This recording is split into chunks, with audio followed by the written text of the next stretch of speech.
ناظرین، عام طور پر کسی بھی ملک کے لیے بین الاقوامی سطح پر مروج نام دراصل اس کا انگریزی تلفظ ہوتا ہے، لیکن فی الحقیقت دنیا میں ایسے کئی ممالک ہیں جن کے آفیشیل یا مقامی نام ان کے بین الاقوامی ناموں سے قطعاً مختلف ہیں۔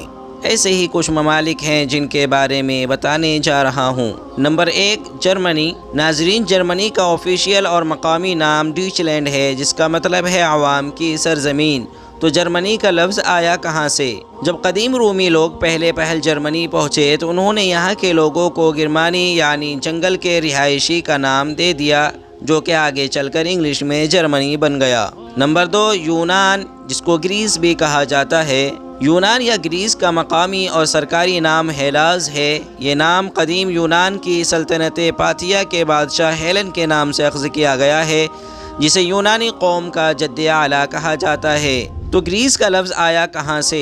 قدیم ہیلاس کی مغربی سواحلی پٹی پر ہیلاس نام کے قبائلی آباد تھے، اور جب قدیم روم کے لوگ شروع میں یونان پہنچے تو انہوں نے اس قبیلے کی بنیاد پر یونان کو گریکیا یعنی گریکی لوگوں کی سرزمین بولنا شروع کر دیا، جو کہ آگے چل کر انگلش تلفظ میں گریس بن گیا۔ نمبر 3 پر آتا ہے ملک ہنگری۔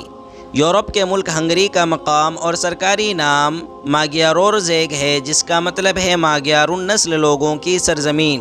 تو ہنگری کا لفظ آیا کہاں سے؟ یہ لفظ یورشیائی قبائل بنام انگری، ہنگاری اور اگاری سے نکلا ہے، جن قبائل نے موجودہ ہنگری میں قرون اولیٰ میں اور اس سے قبل آباد کاری کی تھی۔ نمبر 4 پر ہے مصر۔ مصر کا انگلش تلفظ ایجپٹ قدیم یونانی زبان سے نکلا ہے۔ قدیم مصر کے معروف ترین شہر منفس کا یونانی تلفظ ایجپٹ تھا، جو کہ آگے چل کر رائج ہو گیا۔ 7ویں صدی میں عرب مسلمانوں کی طرف سے اس سرزمین کی فتح کے بعد اس کا نام اس کے عربی تلفظ میں مصر رکھ دیا گیا۔ لیکن سوال یہ ہے کہ اگر یونانی اسے ایجپٹ اور عرب مصر بلاتے تھے تو خود اپنی سرزمین کو کیا کہا کرتے تھے؟ تو اس کا جواب یہ ہے کہ قدیم مصری اپنی سرزمین کو قیمت کے نام سے بلاتے تھے، جس کا مطلب ہے سیاہ مٹی۔ Number 5، India. انڈیا کا مقامی اور سرکاری نام بھارت ہے، جو کہ قدیم ہندو میتھالوجی کی داستان مہابھارت سے اخذ کیا گیا ہے۔ انڈیا کا لفظ یورپیوں کی طرف سے اخذ کیا گیا، جس کا مطلب ہے دریائے سندھ کی سرزمین، لیکن اس سے بھی قبل قدیم سلطنت فارس کے لوگ اسے اندو کہہ کر بلاتے تھے، جس کا مطلب بھی کچھ یہی نکلتا ہے۔ نمبر 6، چین۔ چین یا چائنا کا مقامی اور سرکاری نام زونگوو ہے، جس کا مطلب ہے وسطی ریاست۔ لفظ چائنا دراصل قدیم چینی سلطنت چین کے نام سے اخذ کیا گیا ہے۔ Number 7، Japan. جاپان کا مقامی اور سرکاری نام نیپون ہے، جس کا مطلب ہے سورج کا منبع یا سورج کی سرزمین۔ تو جاپان کا لفظ کہاں سے آیا؟ جاپان کا قدیم چینی تلفظ زیپن تھا، جو کہ انگلش میں جاپان بن گیا۔ نمبر 8، جنوبی کوریا۔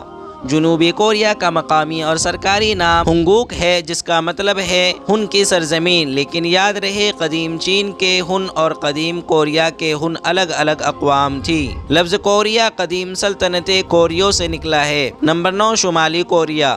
شمالی کوریا کا مقامی اور سرکاری نام چوزون ہے، جو کہ قدیم کوریا کی سلطنتوں میں سے ایک سلطنت چوسون کا نام تھا، جبکہ لفظ کوریا قدیم سلطنت کوریو سے نکلا ہے۔ نمبر 10، مراکش۔ مراکش موروکو کا مقامی اور سرکاری نام المغرب ہے۔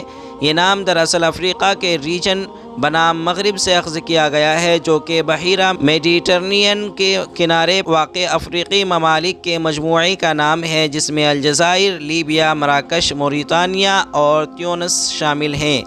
تو مراکش کا لفظ آیا کہاں سے؟ مراکش دراصل قدیم سلطنت مرابط کے دارالحکومت کا نام تھا، جس کا نام انگلش میں موروکو رائج ہو گیا۔